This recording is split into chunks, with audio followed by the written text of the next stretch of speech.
আজকে থেকে জীবনের নতুন অধ্যায় শুরু করলাম। এখন থেকে এভাবে করেই পথ চলতে হবে। প্রথম দিনের প্রথম ক্লাস, নতুন স্কুল, তো বাচ্চারা তো একটু ভয় পাবেই, তাই না? তারপরও তোমরা সব আপুরা যদি ডিমান্ড করো, যদি চাও যে আগামী ব্লগে কী হবে সেটা দেখাতে, আমি অবশ্যই দেখাবো। তবে হ্যাঁ, সংখ্যাটা বেশি হওয়া লাগবে। এই ভুলটা আর কখনোই করব না।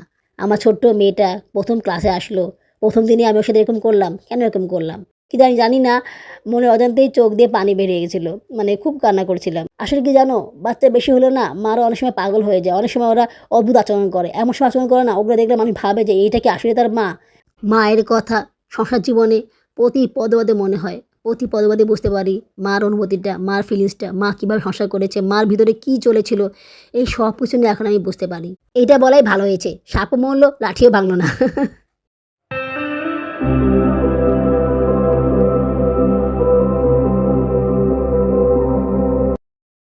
সায়রাকে ঘুম থেকে উঠিয়ে দিয়েছি, এখন ওকে রেডি করিয়ে দিব। কালকে রাতেবেলা বাবুরা বউদের ড্রেস নিয়ে এসেছে। সায়রার জন্য জামা এনেছে, পায়জামা এনেছে, আর জায়ানের জন্য এক সেট শার্ট প্যান্ট নিয়ে এসেছে। আজকে প্রথম সায়রা স্কুলে যাবে, এটা ভাবতে আমার কাছে অনেক ভালো লাগতেছে। আসসালামু আলাইকুম, আমার চ্যানেল এবং পেজে তোমাদের সবাইকে স্বাগত জানাচ্ছি। তোমরা সবাই কেমন আছো? আশা করি আল্লাহর রহমতে ভালোই আছো। আমিও ভালো আছি আলহামদুলিল্লাহ। দেশ এবং বিদেশ থেকে যারা আমার ভিডিওটি দেখতেছো, তাদের সবাইকে জানাই আমার পক্ষ থেকে আন্তরিক অভিনন্দন ও ভালোবাসা। নতুন আরও একটি ব্লগ নিয়ে আবার তোমাদের সামনে হাজির হলাম। পিঠা বানাতে গিয়ে খুব বেশি দেরি হয়নি, 7টা বাজতে 10 মিনিট বাকি আছে। সায়রাকে আগেই ঘুম থেকে উঠিয়ে দিয়েছিলাম। এখন তাকে জামাটা পরিয়ে রেডি করিয়ে দিব। আচ্ছা, জামার প্রথমে যে সাদা কলার আছে, ওইটা আমার কাছে ভালো লাগে না দেখতে। সাদা কলারটা দেওয়া কি দরকার ছিল? জায়ানের জন্য এক সেট কাপড়ই বানিয়েছে, কারণ গত বছর ওর জন্য 2 সেট কাপড় বানিয়েছিল। তো সেখান থেকে এক সেট কাপড় পরানো হয়েছে, আর বাকি এক সেট কাপড় খুব কম পরানো হয়েছে। তো এই জন্য এক সেট কাপড় বানাতে বলেছি। নতুন কাপড়টা আজকে পরিয়ে দিব। বাবরাবু বলতেছিল এই কাপড়টা আজকে পরানো কী দরকার, আগে কাপড়টা পরিয়ে দাও। আমি বললাম বছরের প্রথম দিন এসে যাবে, নতুন কাপড় পরবে না তা কি হয়? তাছাড়া মেয়ে পড়তেছে, ও পড়ুক, কয়েকদিন নতুন কাপড় পরে যাক, তারপর পরানোটা পরিয়ে দিব। দুইটা মিলিয়েই পরাবো। গত বছরে শুধুমাত্র একটাই পরিয়েছিলাম, এই কারণে ময়লাও বেশি হয়েছিল। এই যেমন ধরো একটা পরালাম, তারপরে সপ্তাহে যখন কাপড় দেবো তখন আরেকটা পরাবো। এভাবে করে কাপড়গুলো পরিয়ে দিব, তাহলে ময়লাও কম হবে আর দেখতে ভালো লাগবে। তাড়াতাড়ি করে সায়রাকে রেডি করিয়ে 7টা 10-এ বের হলাম। বাবা, বাইরে কি শীত! বাইরে তো অনেক শীত, তবে হাঁটলে শীত কম লাগে, বেশিক্ষণ হাঁটলে না পরা শীত করে না। আমি ভিতরে তো একটা সোয়েটার পরেছি, তারপরও বোরখার উপরে আরেকটা সোয়েটার পরেছি। ইয়েলো কালারের সোয়েটারটা আজকে প্রথম পরেছি। এটা কেনার পরে একবারও পরা হয়নি। আর সায়রার স্কুল ড্রেসের ভিতরে একটা গেঞ্জি পরিয়ে দিয়েছি, ড্রেসের উপরে একটা হুডিওয়ালা সোয়েটার পরিয়ে দিয়েছি, তারপরও মাথায় একটা টুপি পরিয়ে দিয়েছি। আসলে এত সকালবেলা বের হবো তো শীত কেমন হবে তা তো জানি না, তাই সেভাবে করে প্রিপারেশন নিয়ে বের হয়েছি। আজকে থেকে জীবনের নতুন অধ্যায় শুরু করলাম। এখন থেকে এভাবে করেই পথ চলতে হবে। এভাবে করে চলার কারণে জীবনের মোড় অনেকটাই চেঞ্জ হয়ে যাবে। এখন আর সে আগের মতন ঘুমিয়ে থাকা যাবে না। প্রতিদিন সকাল 6টা বাজে ঘুম থেকে উঠতে হবে। তারপরে উঠে নাস্তা বানিয়ে, চা বানিয়ে, হাগা বাঁধা কাজ শেষ করে বাচ্চাকে নিয়ে স্কুলে যেতে হবে। স্কুলে গিয়ে বসে থাকা লাগবে বাচ্চার জন্য। এরপরে আবার বাচ্চা ছুটি হলে ওকে নিয়ে বাসায় আসতে হবে।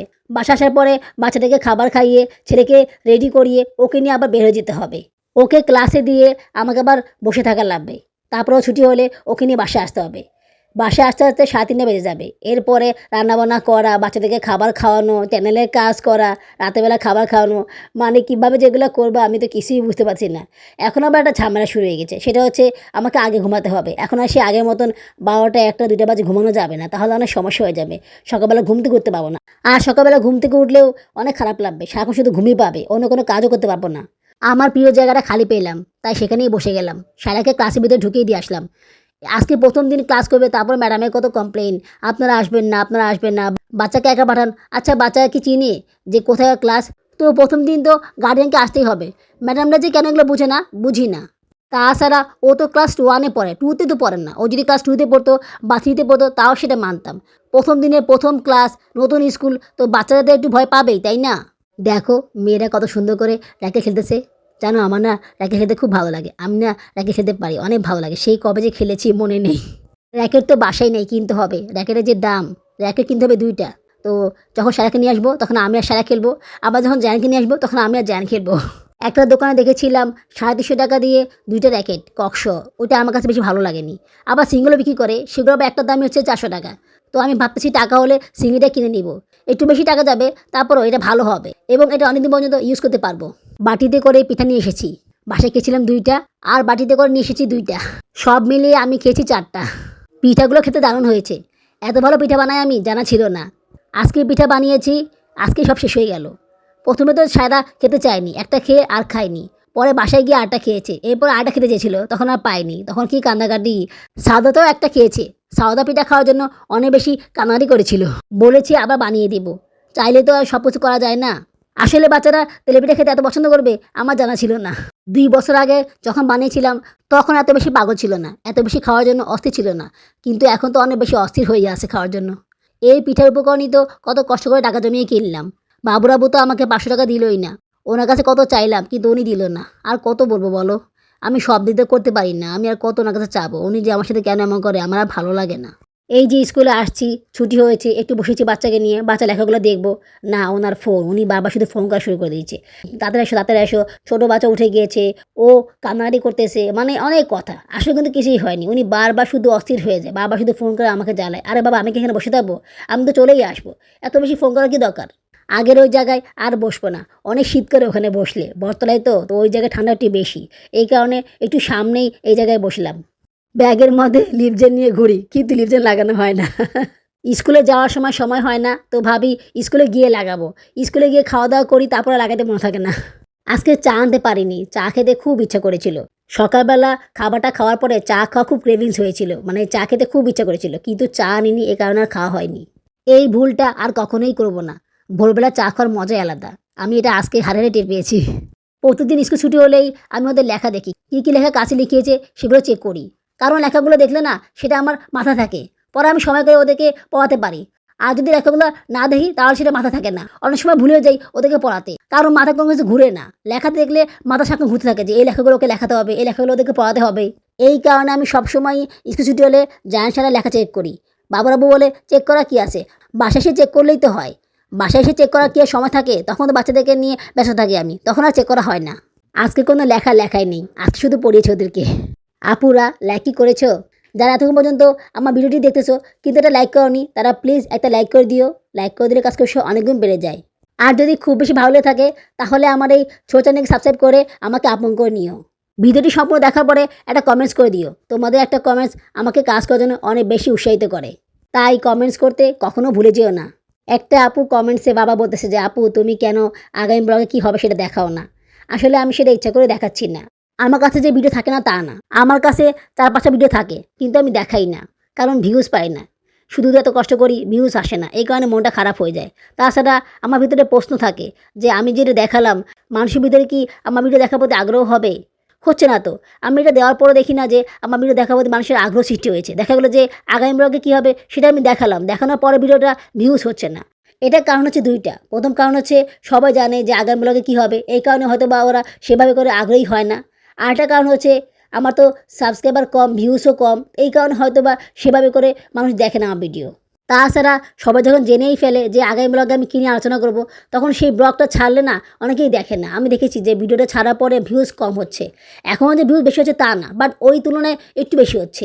তারপরও তোমরা সব আপুরা যদি ডিমান্ড করো, যদি চাও যে আগামী ব্লগে কী হবে সেটা দেখাতে, আমি অবশ্যই দেখাবো। তবে হ্যাঁ, সংখ্যাটা বেশি হওয়া লাগবে। 1-2 জন বললে কিন্তু হবে না, বেশি মানুষ যদি বলে তাহলে আমি সেটা ভিডিও শেষে দেখাবো।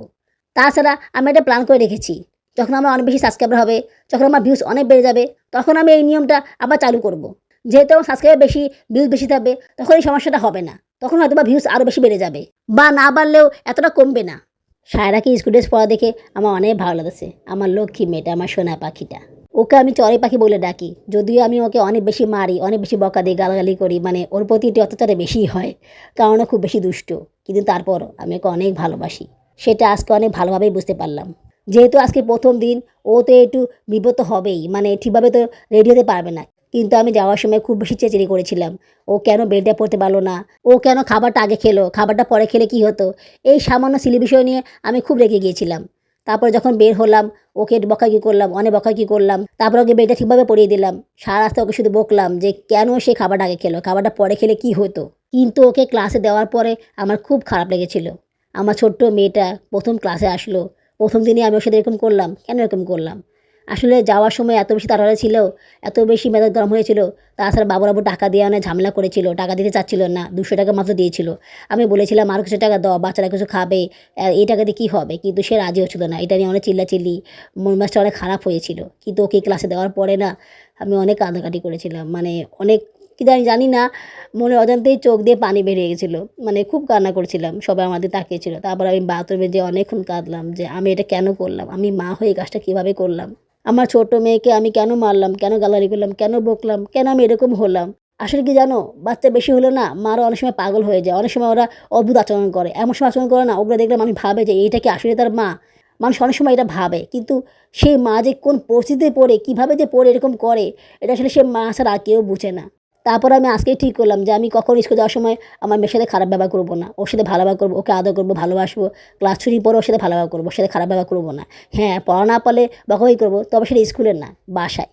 আমি আজকে এটা ভালোভাবেই বুঝলাম যে কেন আমার মা আমাকে বকাবকি করতো, গালাগালি করতো।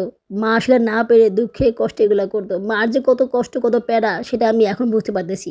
আরে আমাদের বাচ্চা কম, মা তো 4টা বাচ্চা, আর আমার মার তো ছিল 9টা বাচ্চা। সে কীভাবে এগুলো পালছে, শিক্ষিত না হওয়ার পরও আমার আম্মা যে কীভাবে এতগুলো বাচ্চা পালছে, কীভাবে যে এদের লালন পালন করছে, কীভাবে যে সব কিছু করছে, সেটা আসলে আমার মাথায় ঢোকে না। আমি হলে তো কোনোদিনই পারতাম না। আমার মা যেটা করছে, আমি হয়তোবা তার এক অংশ করতে পারতাম না, কখনোই করতে পারতাম না আমি।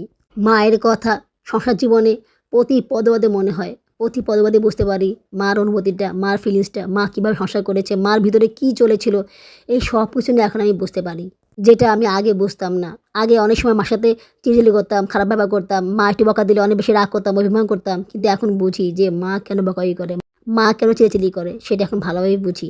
মায়ের কথা মনে করে আবার ইমোশনাল হয়ে গেলাম। তো মেয়েকে বাসায় দিয়ে এসে ছেলেকে নিয়ে আবার বের হলাম। কী ভাবতেছো, রিকশায় কেন যাচ্ছি? আসলে দেরি হয়ে গিয়েছিল আজকে। ভেবেছিলাম বাসায় যেয়ে কী কাজ করব সেগুলো ভিডিও শুট করব, কিন্তু এত বেশি দেরি হয়ে গিয়েছিল যে সেগুলো কিছুই করতে পারিনি। এদিকে আবার জায়ান ঘুমিয়েছিল।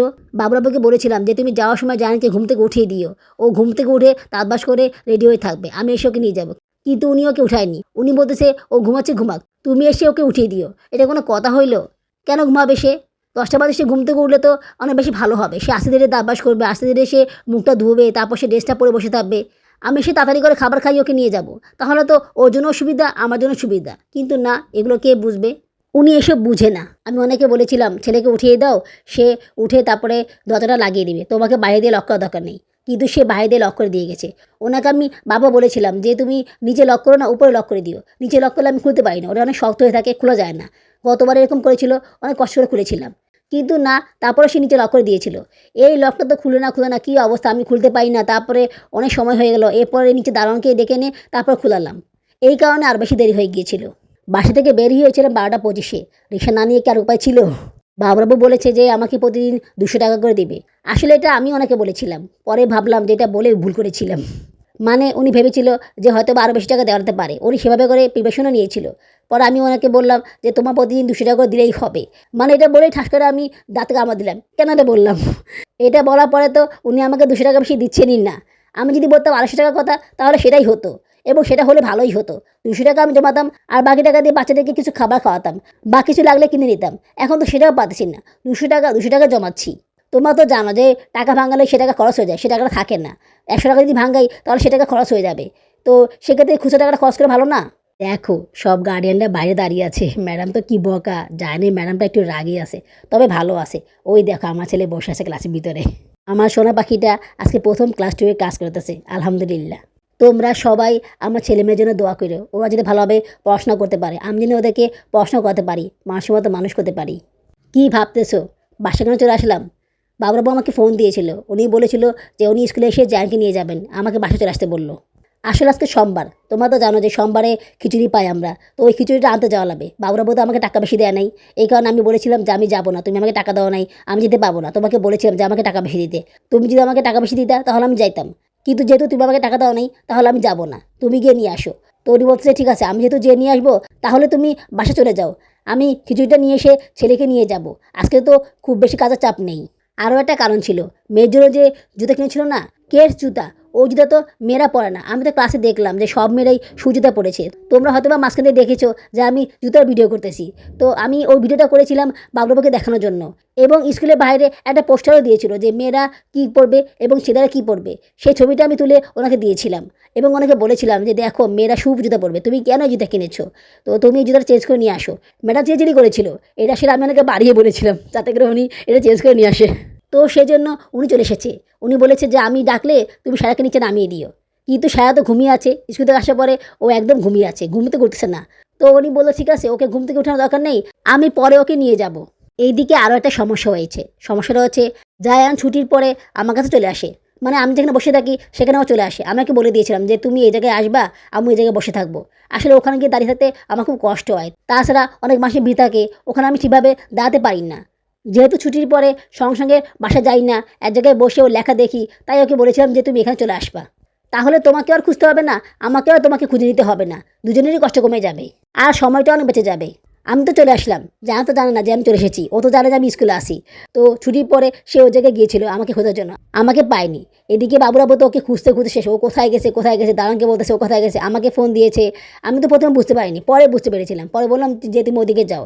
হ্যাঁ তুমি ওদিকে ছেলেকে নিয়ে গেছো, ওদিকে তুমি কেন বসো, ওদিকে ছেলে কেন যায়, ওদিকে কোনো ক্যামেরা নেই, কলোনির জায়গা, এই জায়গায় কেউ বসে না, তুমি কেন এখানে বসো, কেন বাচ্চাকে এখানে নিয়ে আসো, এই জায়গা সেফ না। মানে কত কথা ওনার, বাবা রে বাবা। দুনিয়ার হাজার মানুষ, হাজার বাচ্চারা ওই জায়গায় বসে থাকে, হাজার বাচ্চারা পুরো মাঠে ঘোরাফেরা করে, আর আমরা বসে সমস্যা। এইটার জন্য উনি বাসায় এসে যে কী চিল্লাচিল্লি করেছে জানো না, কত চিল্লাচিল্লি কত কাহিনী যে করেছে আল্লাহ। আমি কেন ওই জায়গায় বসি, এখন থেকে ছেলে ছুটি হলে আমি ওই জায়গায় দাঁড়িয়ে থাকবো, দাঁড়িয়ে থেকে ওকে নিয়ে আসবো, ওখানে বসবো না, ছেলের কষ্ট হবে, আমি কেন এগুলো করতে পারি না, আমি কেমন ধরনের মা। মানে ওনার কথা শুনে না খুব বেশি রাগ উঠে, মানে উনি কীভাবে এসব কথা বলে আমি বুঝি না আসলে, বুঝছো। এই সামান্য বিষয় নিয়ে কি এরকম করে বলো। আমি তো সারাকে শিখিয়ে দিয়েছি, সারা তো ছুটি পরে আমার কাছে চলে আসবে, কি সমস্যা এতে, কি এত মহাভারত অশুদ্ধ হয়ে যাবে ওখানে বাচ্চা আসলে। আমি বুঝি না উনি কেন সব বিষয়ে এত বেশি খবরদারি করে, এত বেশি ঝামেলা করে। মার থেকে মনে হয় মাসি দত বেশি, তাই না। সব কিছু সারাদিন আমি করি, আমি বাচ্চাদেরকে খাওয়াই, বাচ্চাদেরকে নিয়ে যাই, উনি কি এমন কাজ করে আর ভাব এমন দেখায় যে সব কাজ উনিই করে, আমি কিছুই করি না। বাচ্চাদেরকে তো একবেলা খাবারও খাওয়ায় না। যখন টাকা দিচ্ছিল তখন আমি বলেছিলাম যে তোমার তো সমস্যা হলে তুমি স্কুলে যাও, তুমি তো বাসায় থাকো, তুমি ভোরবেলা মেয়েকে নিয়ে স্কুলে যাও, আমি আসার সময় নিয়ে আসবো, বা তুমি মেয়েকে দিয়ে যাবা। বা উনি সেটা পাবে না, ওনার ঘুম নষ্ট হবে, উনি মেয়েকে নিয়ে স্কুলে যেতে পারবে না। আমি গেলে মেয়ে স্কুলে যাবে, নাহলে যাবে না। আর সেই মানুষটা এখন আমাকে এত বেশি কথা শোনাচ্ছে, এত বেশি খবরদারি দেখাচ্ছে, এগুলো কি ভালো লাগে বলো। যাই হোক আমি মুখে বলে দিয়েছি, না না আমি তো এখন থেকে ছুটি পরে ওকে নিয়ে বাসা চলে যাব, ওই জায়গায় যাব না, ওই জায়গায় ওকে আসতে বলবো না। কে ওনার সাথে ঝগড়া করবে, কে ওনার কথা শুনবে, উনি তো আর এসে দেখবে না। এইটা বলাই ভালো হয়েছে, সাপও মরলো লাঠিও ভাঙলো না। আজ এইটুকুই, আগামী ব্লগে দেখা হবে। আল্লাহ হাফেজ।